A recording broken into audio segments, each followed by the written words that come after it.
नमस्कार दोस्तों, जय जोहार। मैं कौशल तिवारी और बीनिया संझा में आपका स्वागत है।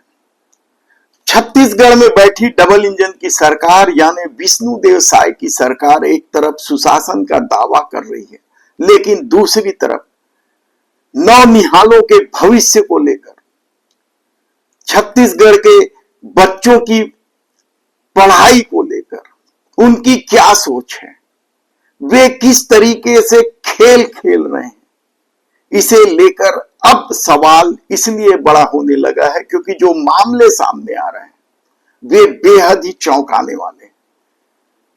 कई स्कूलों में शिक्षकों की कमी है, मध्याह्न भोजन को लेकर सरकार का अपना रवैया है, लेकिन इन सबसे इतर जो महत्वपूर्ण खबर आ रही है वह इसलिए भी हैरान करती है क्योंकि छत्तीसगढ़ के इस सरकार का दावा है कि भ्रष्टाचारियों को उल्टा लटकाकर सीधा कर देने की। लेकिन यदि नौनिहालों के भविष्य को बर्बाद करने वाली घटना में भी शायद सरकार की भूमिका बड़े अधिकारियों को बचाने की है या उन पर बड़े अधिकारियों को बचाने का आरोप है, तो फिर आप समझ सकते हैं कि शिक्षा व्यवस्था को लेकर सरकार की क्या सोच है।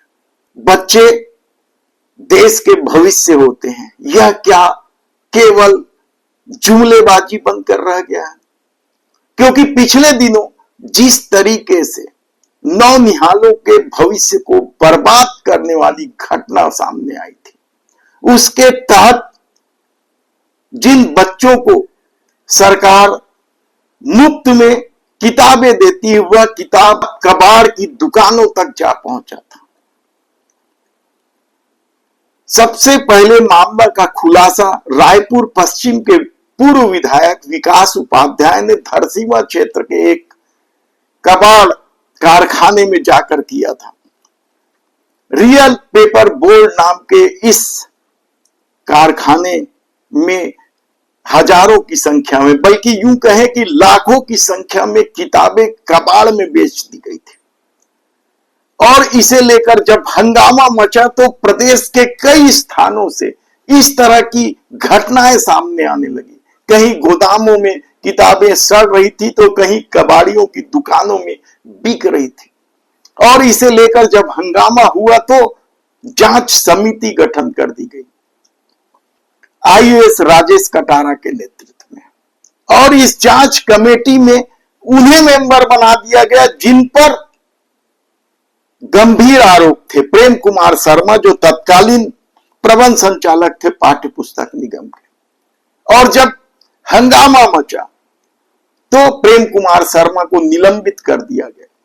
सोचिए, जांच कमेटी में उस व्यक्ति को बिठा दिया गया था। और इसके बाद भी जब प्रदेश के कई स्थानों से किताबें मिलने लगी तो फिर एक और जांच कमेटी बनाई गई आईएएस रेणु पिल्ले के नेतृत्व में। दोनों ही कमेटियों में 4-4, 5-5 मेंबर रखे गए, लेकिन जांच का परिणाम क्या हुआ यह सुनकर आप चौंक जाएंगे, क्योंकि जांच में किसी भी बड़े अधिकारियों की संलिप्तता नहीं पाई गई। यह जांच समिति का दावा है। जांच क्या किसी के इशारे पर बनी है? बड़े अधिकारियों को बचाने के लिए जांच समिति बनाई गई थी। ऐसे कई सवाल आप उठा सकते हैं, लेकिन आप सुनकर हैरान हो जाएंगे कि जितनी बड़ी संख्या में या जितनी मात्रा में पाठ्य पुस्तक निगम की किताबें रद्दी कबाड़ की में पड़ी मिली, उसके लिए सरकार के 7 कर्मचारी, 2 मजदूर और 2 चपरासी की संलिप्तता पाई गई है। जांच कमेटी की ये रिपोर्ट है। यानी छोटे कर्मचारियों को निगल जाओ, बड़े कर्मचारियों को बख्श दो, फिर भ्रष्टाचारियों को उल्टा लटकाकर सीधा करने के दावे का क्या? सरकार इस जांच के बाद क्या निर्णय लेती है ये एक अलग मसला है, क्योंकि यदि शुरुआती दौर में ही यह पता चल रहा है या पता लग रहा है कि बड़े अधिकारियों को बचा लिया गया है, तो फिर छोटे कर्मचारियों के खिलाफ क्या एफआईआर दर्ज कर उनकी गिरफ्तारी होगी? हालांकि जो लोग दैनिक वेतन भोगी कर्मचारी के रूप में कार्यरत थे और जिन्हें जांच कमेटी ने आरोपी माना है उन्हें हटा दिया गया है और बाकी जो कर्मचारी हैं, 7 कर्मचारी और 2 चपरासी, उन्हें निलंबित कर दिया गया है। क्या नौनिहालों के भविष्य के साथ खिलवाड़ करने वाले सांप बच जाएंगे? ये बड़ा सवाल इसलिए उठ रहा है क्योंकि जिस तरह की घटनाएं हुई थी, विकास उपाध्याय ने ही अभनपुर में भी जाकर एक गोदाम से इस तरह की किताबें पढ़ी थी और जब प्रदेश भर से इस तरह की घटना की खबर आई तो जांच कमेटी बैठा दिया गया, लेकिन जांच कमेटी केवल 4 जिलों में ही इस घटना होने की बात कही है, यानी 4 जिलों में ही कबाड़ में किताबें बेचे जाने की बात स्वीकार की है। वे 4 जिले कौन कौन से हैं? राजनांदगांव, जहां 17 टन किताबें बेच दी गई, धमतरी जहां 10 टन किताबें बेच दी गई, और सबसे ज्यादा मुख्यमंत्री के जिले जसपुर में 38 टन किताबें बेची गई, तो सूरजपुर में 15 टन। और ये किताबें बेची कितने में गई? लाख, 1.5 लाख, 2-2.5 लाख में। यानी आप सोचिए कि जो किताबें बच्चों के भविष्य के लिए छपाई गई थी, वे किताब 2-4 लाख में रद्दी के भाव में बेच दी गई। और हैरानी की बात तो यह है कि ये छोटे कर्मचारी हैं जिन पर निलंबन की कार्रवाई हुई है, बहुत छोटे कर्मचारी, इनकी हैसियत नहीं है कि ये लोग बगैर उच्चाधिकारी के आदेशों के या बगैर उच्चाधिकारियों की मर्जी के किताबें बेच दे, वो भी 80-80 टन।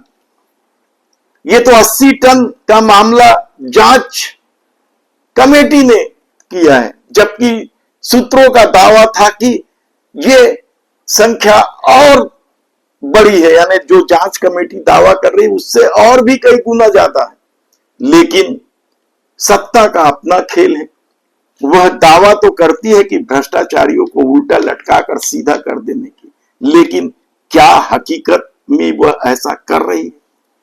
यह बड़ा गंभीर सवाल है। और यदि सरकार का रवैया नौनिहालों के भविष्य से जुड़े मामलों पर इस तरह का है तो फिर आप आसानी से समझ सकते हैं कि शिक्षा व्यवस्था को लेकर शायद सरकार की क्या सोच होगी।